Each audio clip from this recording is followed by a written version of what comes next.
Perfect. I think we've got everyone here. Perfect, thank you. I'll hand over to Faye to start us off today. Okay. Can you click on the slides, please, Betty? Gone very slow. Just wait for those to come through. So firstly, just to introduce ourselves, you'll see our faces pop up there, but the people that are joining the call from our side are Betty, who's our digital manager, who many of you have heard from already. Myself, I'm the Associate Director of Comms and Engagement for the Q community. We've also got a couple of others who you may or may not hear from during the call. So there's Louise, who's one of our marketing and communications managers, Beth, who is a program officer and will be supporting on the contracting side of things.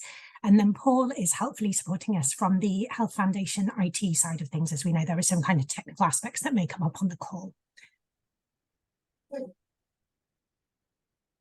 So in terms of how we'll work through this call, we're going to try and keep as much time as possible for questions that come up from you. But we are going to run through some areas first. These are particularly things that we might be able to bring to life a little more in presentation than just on that ITT document that was sent out, and also picking up on some areas that we know were already coming up in questions. So hopefully we can kind of do some of that to get some of the way to answering the questions that you have, and then have plenty of time for anything further towards the end of the call. I will do the early bit about who we are, what we're doing, and then Betty's going to take you through the rest.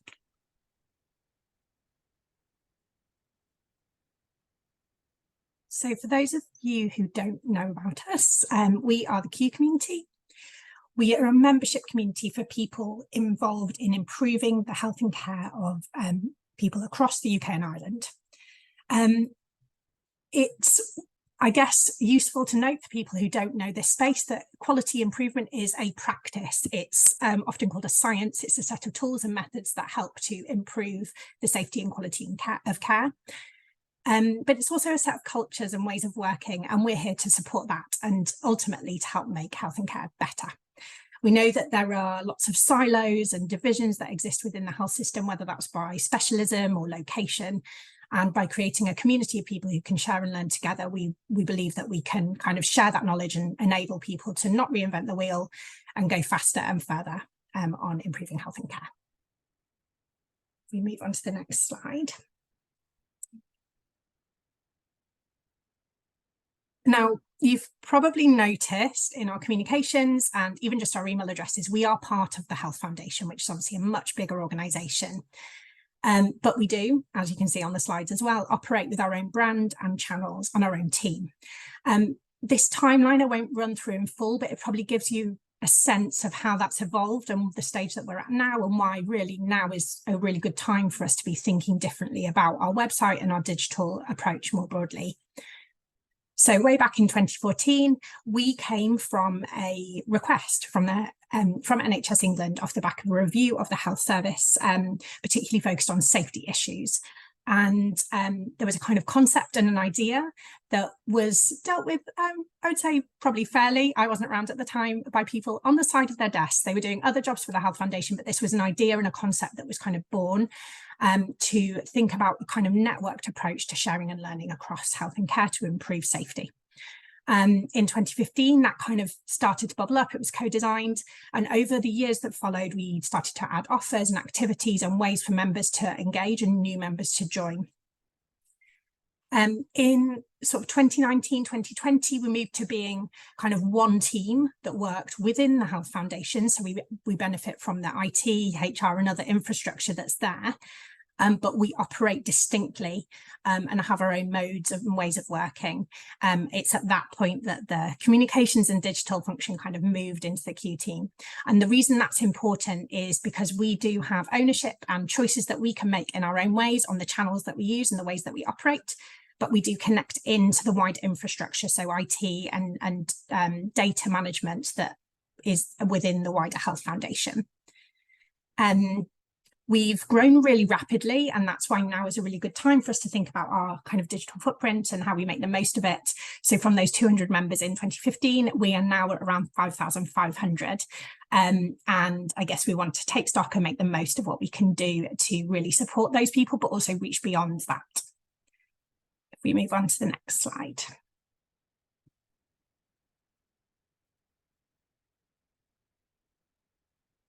And I won't run through our theory of change in full, but this will be sent to you afterwards. I guess what's really important to note, and has a big impact on how we think about digital and our website use, is that we use two modes to achieve our impact. Those yellow swooshes that I don't really know what else to call them, yellow bits that are on those the theory of change.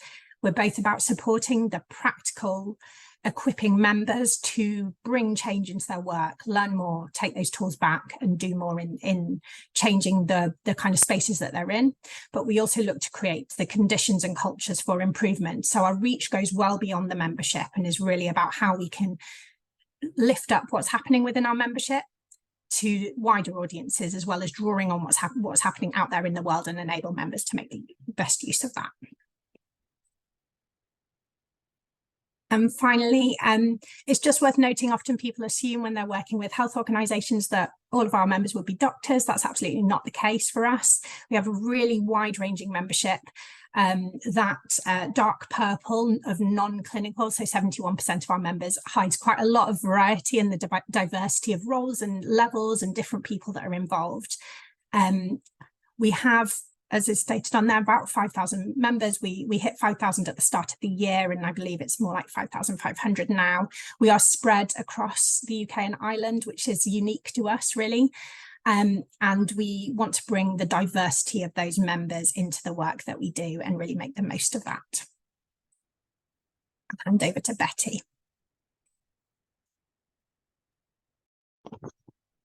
Thanks, Faye. So I'm going to get into the digital bits that you're probably most interested in for this call. As mentioned in the ITT, in 2022, we developed a digital strategy for Q, very specifically for Q, and we hadn't had one until that point. So our work had been led by different areas of our work, but as the community has grown, we felt it important that we had a clear direction for our digital work, recognising that that was going to play an important part of the growth of the community. I've already shared the kind of outcome and where we got to with that work, that we will create spaces for our audiences to engage that feel personalised and relevant to people. Where a space already exists, we will go to them. So recognising that there will be other places that our community come together, and we need to better be in those spaces as well and bring the learning from those other spaces back to our work as well. And we'll make this digital accessible to all, regardless of background and skills, and use data and insight to meet external and internal users and partner needs and expectations. As Faye talked to earlier, is as well as our membership, our audience is much broader. There are particularly senior leaders in the sector that we need to ensure we're able to raise the profile of Q with, so that they support the work of members in that.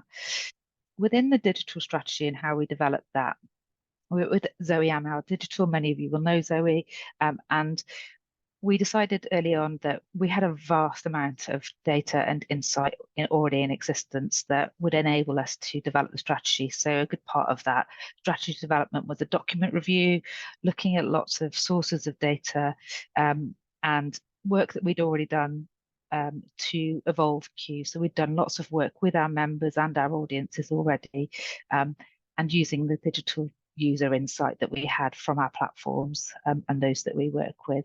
And then to refine some of that work, there were some workshops with the Q team to get to a point where we had our digital strategy and roadmap. Within that strategy and roadmap, we agreed some objectives that are around improving our digital comms and processes. We know that we need to evolve those as well. Tools improve and expand, so do we, and as technology advances.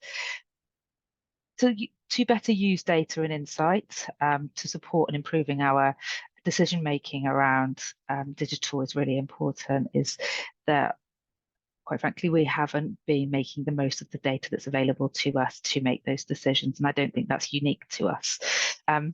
Accessibility across platforms is really, really important to us, and that's a key thread throughout all of our digital work, is that we know that we must do better to make our offer to members more accessible, and that must start with our digital work, and so that the general experience for all users is improved. The tools that we provide, and that's core to some of the stuff around building a new platform for our members, is that we need to ensure that we're giving them the right tools and resources so that they can achieve their goals of around sharing and collaborating, and how we also use digital to reach and grow the community. We have ambitions to reach 10,000 in the future, and we're going to need to have an advanced offer for that. And at the heart of all of this is the skills within the team. Again, probably not unique to us as a team, but as technology advances and there are best practice improves, there are areas that we need to ensure that we keep up those, and we bring those skills to across the team, so it's not siloed to a few people who are working in digital. Behind all of our digital work, we have a set of principles that will really drive this piece of work, and that we will want to keep at the forefront of everything we do as we develop a new website for Q. So making those data-driven decisions and being user-led. We haven't always had the capacity to involve users throughout, and actually going forward, that has to be, everything we do has to be user-led. So using the insight that we already have or gathering new insight will be really important. We're in quite a privileged position as a charity that doesn't have to fundraise. So we want to set an example to try new things and be brave and bold, so that we are learning as we're doing things, and so that's part of our approach. Best practice needs to be incorporated in everything we do, so making those decisions based on best practice. You'll see within the tender that we've worked with different people in the sector, and that's part of that, is learning from others that are leading digital in the charity sector and beyond, to embed some of that learning and practice in our work. Test, learn and iterate, and we're really open to trying new things, and how we can share the learning from that, both within our team and with others. And collaboration is central to everything in Q, and that's part of our role, is to encourage collaboration with our members, and it also needs to be core within our work, particularly in digital. Going to run through a bit of a history of what we have at the moment. It's a potted history. We launched the first website for Q in 2016. So as the community was designed, we were also developing a website.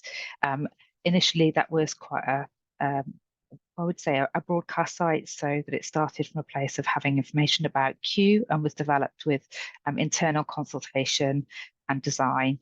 And at the centre of that, and its core purpose originally when it was launched, was to be a directory for Q members so they could find each other. As the website evolved, and as part of that directory, BuddyPress, the add-on within WordPress for community functionality, was added and was evolved over time. So initially that was added to enable kind of more control over user accounts within the site, but as that evolved and it was developed to provide more like online community functionality. So we have group spaces on the website where community members come together and can work together.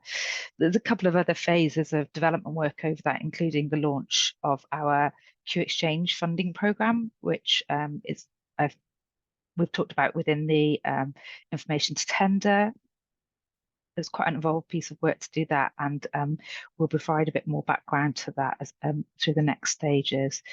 I won't talk through the next rounds of in detail, but we've gone through several phases of development work from the site, including updating BuddyPress, until we got to the point where we needed to develop a strategy so that we had a clear direction for the site. Worth noting that earlier this year we conducted a brand refresh for the whole of Q, and that was implemented earlier this year on the site. So we won't be applying any sort of new brand to new platforms. We have a fairly refreshed brand, and we'll be looking to better implement that on any new platforms that we have. So it'll be our existing brand, and that gets us to where we are now with our tender for a new site launched. In the invitation to tender, we've talked about the work that we've done so far, which is the beginning of us our digital roadmap journey, if you like. I'm going to talk through a couple of pieces of those work. We've had some questions about the outputs of those work. I'm just going to give an overview of them all and some of the outcomes of those. For those that will be invited to the next stage of this process, we will make all of this data and all of the findings from this work available for those. So at this point, it's just an overview of those. One of the first pieces of work that we did was some user journey mapping about identifying some of the key user journeys so that we had a better understanding of the experiences and expectations of our users. We did a piece of work to identify the primary user journeys in total. So we have a journey map, and then we took some two key journeys that our members take, and we did some more redesign work around those, looking at areas for improvement, some prototyping and testing. The outputs from that work is that we have the learning from that. We have implemented some quick wins, if you like, from that, but there are some recommendations around particular journeys. We focus very much on people joining Q, so how people find out about Q and how they become a member, and then on how members connect once they're within the community. We have a journey map across all of the work, and we pick the two connect and join within there to focus on within this work. And all of these maps will be made available if invited to the next stage. We've also done a content audit of the site for two reasons, so that we have a good understanding of, as we go into this work, that we can start developing new content structures within a new website, but also to have a look at some of the things that we're already producing and see where we can make some improvements in the short term. We're with Lauren Pope on this work. Many of you will know Lauren. At the centre of her findings was around the navigation and information architecture, which wasn't really a surprise to us. We know that there's lots of work to do around IA on the site, and we need to improve those experiences so that people find the content that they need at the right time. There's some work for us to do around key messages. Some of that has been surfaced through our brand refresh, and we've done some work to improve those areas on that, but there's still work to do to bring key messages to the front of the site so that people, when they land there, they know who we are. And then it's about the content that's on the site and how that is written. So that's been taken on board by our team, and as we're evolving the approaches to content, but it will also help us think about the types of content we need to make available to members and users of the site going forward. The last bit that I will talk through is a piece of work that we've done that focused on the online groups within Q. So essentially that is the online community functionality within BuddyPress, and within there we have over 100 groups where people come together to work, whether that's topic-based or geography. We have groups across the site. We wanted to have a look at how that was currently working and how it was, whether it was meeting the needs of our users. But we've also recently developed a participation strategy that again will be made available at the second stage, is to bring that together and see how the digital offer was going to work with our participation strategy and our aims and principles from that. So we did some analysis of the data that we have and some desk research on online communities in general, and did some workshops with Q members who are using those groups or who are new to Q, and also conveners who are people, members within the community who lead some of those groups and topic spaces. There's quite a lot of recommendations from that piece of work. Not surprising, and I think we already knew that we would need a new community platform. BuddyPress functionality hasn't evolved to a place where we were able to expand it any further to meet users' needs, and technology in the area has really advanced. And one of the things that came out in that work is that people have become used to many different types of community platforms, and some of the very basic functionality that they now expect to see when they land on forum spaces just wasn't available to them. So it felt quite unfamiliar at times for them, and the key actions they wanted to do.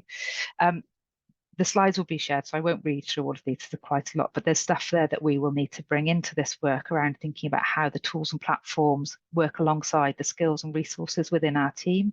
And that's something that we're already looking at and considering. And also how we ensure that we support users and our approach to behaviour change so that they kind of reach their goals in the way that we might expect, thinking about the journeys that people take through the site. That's the online groups. I'm going to talk very quickly about data and the data we hold, because I've had a couple of questions about that and what we have on the site. So the website holds all Q member user profiles. So it's got 5.3 profile, 5.3 thousand there, but it's actually, it should be 5.5, so it should be exactly the same number of members as that we have.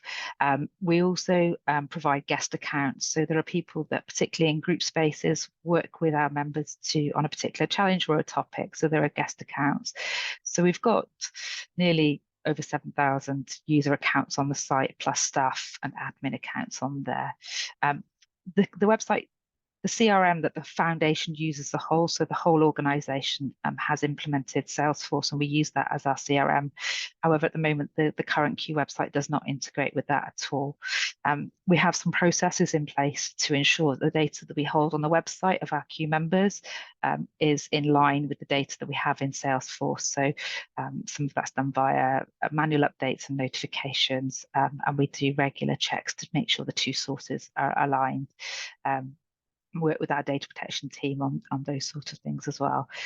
So looking forward, we're looking to integrate those two things so that we don't hold that data in two places at the same time, and that members who apply to join the community, which they do via a Salesforce platform, that there's a seamless process for them, that they don't have multiple accounts in different places. Within those accounts, we hold some data on each of those individuals, things that you might expect around their name, job title, organisation, and location and region. When people apply, we were collecting their address. We send them something in the post, but we delete that data at the moment because it doesn't align with some of our privacy and data policies. So there's something we're looking at data across the whole as well at the moment. Also had some questions around the governance for this piece of work. Obviously, it's really important for you to be aware of who you'll be working with and how we operate. The first thing to say is that this work is all signed off, agreed at the highest levels, and we have permission and budget to move forward immediately with this work.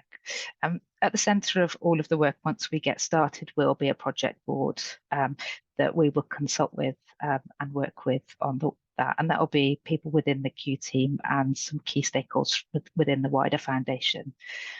Overall, Faye is the project sponsor and has sign-off. So everything will be signed off via Faye and doesn't need to go beyond that level. And I will lead from a project management perspective and working closely with the chosen supplier. We have a leadership team within the Q team. They won't need sign off at this stage, but we would expect to be consulting with that team and that group, and Faye will liaise with that group in form of taking recommendations. And there are some particular areas that they will have interest in for the work that we will consult with them, but they won't be a sign off per se. And there will be really key audiences that within the organisation that we'll need to be engaging with, like colleagues like Paul in our IT team, our team that manages and owns our Salesforce platform, and wider communications colleagues that we'll engage with. I think the most important thing is that this work is all signed off and approved, and we won't need to take it beyond this level for any further approval. Next one. Just before I end, I'm going to talk this reminder of the process from here onwards. So the deadline for suppliers to submit an expression of interest is on Monday, the 23rd of October. We will then review those and invite a number to submit a full proposal that you will hear from us by the 8th of November if invited through to the next stage. We've spoken to suppliers that we've worked with in the past, people like Zoe Amar, who we work very closely with, to make sure that we've designed a process where this first stage, we do not want you to have to take up too much resource, time and money to submit an expression of interest. So this first stage is very much about us hearing about your organisation, your approaches and your experience.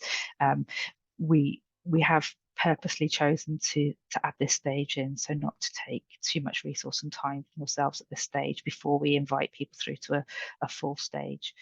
At that full stage, we will make much more of the digital strategy and supporting work available and the data to work from.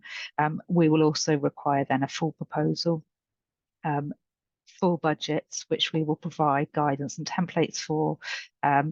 And we will need some more information from a governance perspective, and we'll provide that at the second stage. But really, at this stage, what we're most interested in is your organisation and the work that you do and your approaches to them, and just a couple of the key questions that we've asked at this stage. So I just want to reiterate that in terms of what our expectations are at this stage. So that is the presentation in full. I don't know whether it's an opportunity now for anybody to ask any questions, but I've also had someone email that I can try and work through. But I can open the floor to maybe hands up if you have a question. I can't see that, so I don't know if there's any hands up or any questions in the chat box. Not as yet, Etty. That's okay. Everyone's still digesting. I'm just going to stop sharing for a moment, and I'm going to pick up a couple of questions I've had on email from colleagues. So I've mentioned, I've had a couple of questions around the data source and the insight, and as I've mentioned, we're going to make as much of that available as possible for that second stage for when people are invited to submit a full proposal. So a question from Hayley about how many do we plan to take through to the second stage. Again, in line with what I've mentioned, we do not want to put undue resource requests on lots of different agencies. So we're going to be keeping that to hopefully a manageable amount of, I would say a maximum of 5 that we'll be inviting through to the second stage for that. Just having a look at some other questions that I've had in that I'm able to answer today. I'll just jump in on Robert's question. So there was a question about the brand guidelines. We, as Betty mentioned, we refreshed our brand quite recently. So it would be about working to existing brand guidelines and making the most of what we've got. We know that with our current site, we've sort of overlaid what we could of the new brand, but had in mind that we would only go so far currently until the new site's in place, that we absolutely wouldn't be wanting a new brand created. I've got a question about other platforms and integration. So Salesforce is the main CRM used at the foundation. So there's definitely that integration. The other platforms we currently use are .digital for e-coms. We do have already that integrated with Salesforce. We'll be looking at, that would be the only other platform really that we have in existence already that would be a key integration. But Salesforce is the main one at the moment.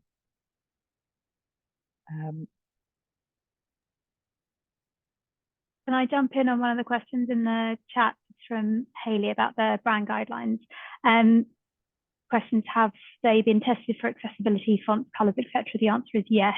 Our brand agency did a very thorough job with our brand guidelines and made sure that all our colours and fonts and everything were accessible. That was a really central part of the brand work that we did.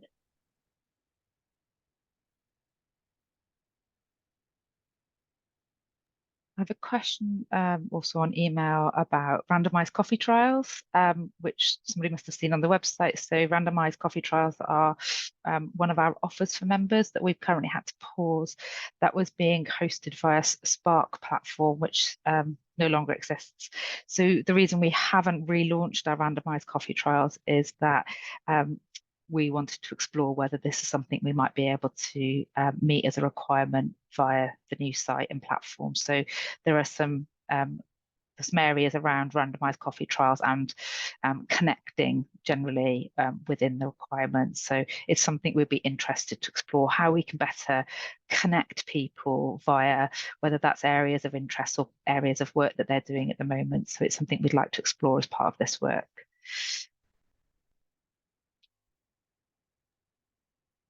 So in terms of the Salesforce setup, I hope to provide a bit more information about how that is, how it's been built and the structure for that. So we'll provide a bit more on Salesforce if you're invited through to the next stage. We do have external support in place for that, which we can scale up or down. So it's a contract we have in place to provide kind of desk level support at the moment. But if we want to build on the current Salesforce setup, we have the option to do that with an external supplier. So I would expect that we'd be working with another third party on that as well when we come to that. I was going to jump in on Tamsin's question, if that's all right, Betty. Yeah. Just in terms of putting users at the centre of the new build, absolutely, it's top priority for me. We know that is where we will fail, is if we don't do that. Human-centred design is absolutely part of how we think in our work overall, so we're really interested in that. We're generally interested in ways in which we can properly involve our users in whatever form that takes, from discovery through to testing, ongoing work. So yeah, whatever your approach is, we'd love to hear about it. And a really quick one to John's question, we're not looking for content production from our suppliers at this point. If anything, we're looking to reduce the volume of content we produce and really focus where it's going to make the biggest difference. Betty, I wondered if it's worth jumping in on that question about the full rebuild rather than iteration. You're probably best placed to take that one. I can't see it. Sorry, 1 second. So the question is there any technical reason why you're looking at a full rebuild rather than iteration on the existing site?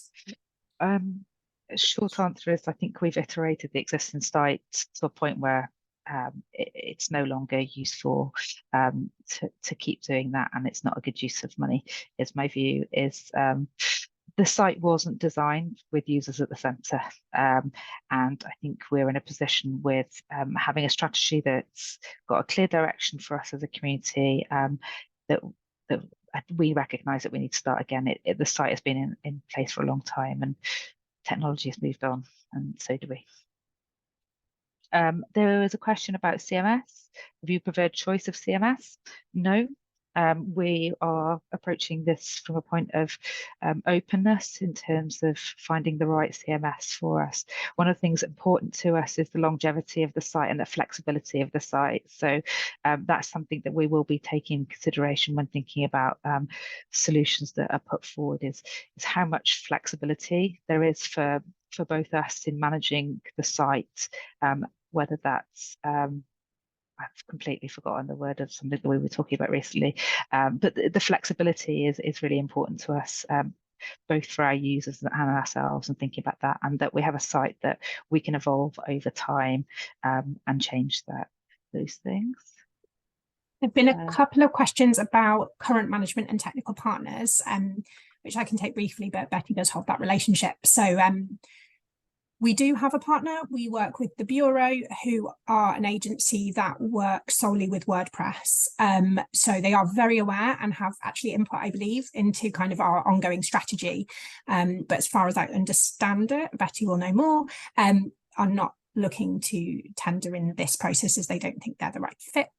But they've been a really good partner for us, and we've learned a lot with them. And I guess we're looking to put a long-term relationship in place with whoever we work with as well, so that becomes the relationship that exists for us in terms of ongoing technical support and iteration. I don't know if there's more you want to add about that, Betty. No, we've worked with them since the beginning. They've helped us to build this site where it is now, and we are basing some of our requirements on the type of relationship we have been able to have with them, and we have learned lots from them, and we've had a really open relationship in terms of the feedback they've been able to give us about some of the decisions we've made. So I'm hoping that we can learn from that and bring that into a new partnership going forward for this work as well. there is a question about automated content migration from the old site to the new site.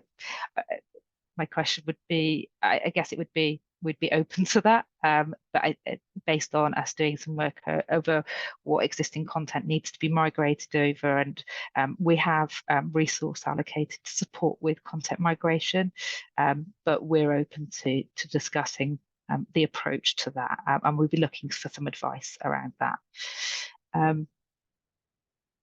I just need to open up some questions. In terms of what we're looking for from a digital partner, I think we've just spoken to that briefly, is that it's really important to us to build a relationship with our partner organisation, that we have a mutual approach to learning and to challenge. We want to, we know that we can do better when it comes to providing digital tools and platforms and meeting higher standards of accessibility for our users.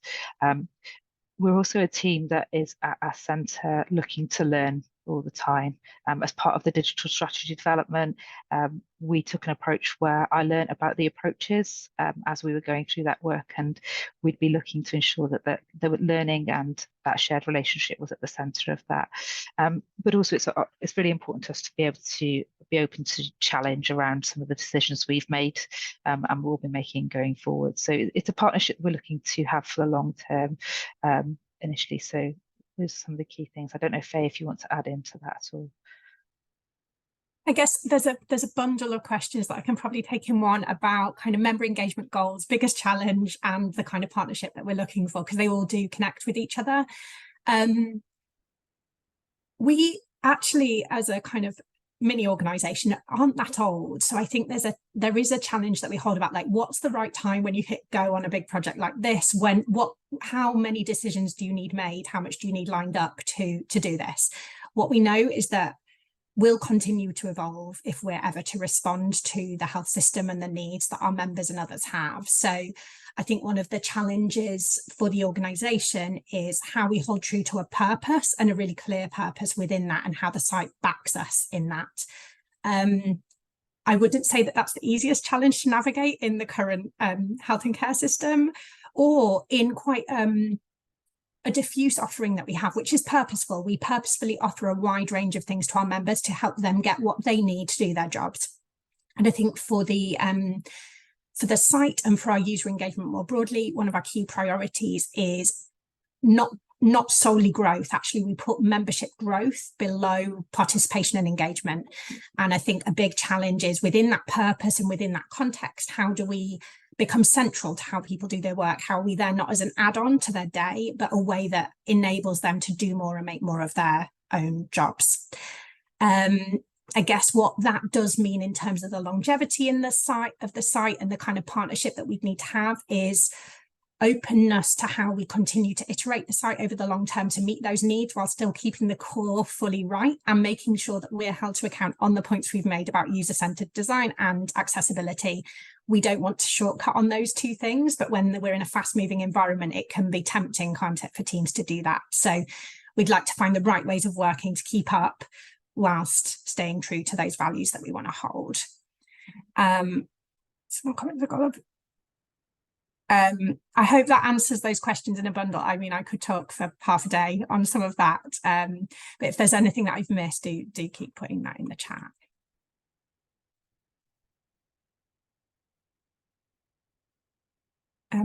Betty, I don't know if you want to take the ones about meeting users where they are in the budget. Yeah, so meeting users where they are, it comes from us recognising that our members are also using different spaces at different times to collaborate on work, and they definitely currently aren't always coming and using our site for that. They have multiple purposes in their roles, as Faye has spoken to. Some of them quality improvement to some people is as an add-on to their role, some people it's the core to their role, so they'll be in different spaces, and we need to recognise that we can't always expect them just to come to us, and that we as a team need to be going into the spaces they are to. So for example, there is an NHS platform called NHS Futures. We know that some of our members use that space to collaborate with others within the NHS. And we need to think about our approach to how we go and be in those spaces. And sure, the core to that is how we bring learning from those the work they're doing in other spaces back to the community, and to share that with us. So that's kind of where that comes from. What we don't know is as our digital offer evolves and improves, whether we might find that members bring more people to us too, and that would be one of our hopes. But we recognise that people will often be in more than one space. Some of our groups that come together around special interests will use WhatsApp, for example. So it's just something that we need to bear in mind. Will the hosting budget be held separately? We do have a separate budget for ongoing hosting support and maintenance, which will be part of the long-term SLA that we will have with a chosen partner.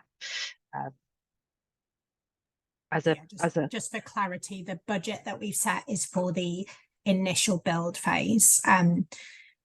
Rather than then also including the kind of first year, for example. We know that there will be continued iteration and that we will absolutely need to prioritise our requirements within the work that we do in that first build phase as well. I think there's a question around AI. We're open to all sorts of things, and we would be open to discuss some of that. There is quite a lot of work going on within the foundation itself around the use of AI in health and care. So we have some people with interests and experience of kind of doing research around that. So we would be interested particularly in areas where AI can support some of the goals for our users and release resource so that we can focus on supporting our members in the work they do. That it's something we're open to all sorts of conversations about different approaches we might take. Faye's got I smiled at that question, because if you ask our advisory board in what was top of their list for digital, it's AI. Top of my list is the right foundations to build from. So there's a gap between that, but there's obviously somewhere where they meet in the middle, and there are definitely opportunities out there. But we want to make sure we don't get distracted by shiny new when thinking about the kind of core of what we need, and that we build from that. So we know that we're not going to get everything done in 1 year, and we want to be realistic about what's central to that and what the foundational blocks are that set us up properly with this work. And we're really, really open to any ways into that. And it might be that there are AI ways into that and other ways into that, and we haven't decided that beforehand. The question about I work with Zoe Amar, and would we prefer to work with somebody who's part of her network? We have loved working with Zoe. I personally have learned an awful lot from Zoe, and you can see some of Zoe within the work that we have here. We are open to working with the right supplier. We have no anything in place to choose suppliers based on whether they're part of Zoe's network or not. So no, we're open to working with the right supplier through this process. I think we've answered most things in the chat now, unless anybody has anything else to ask. Close that down.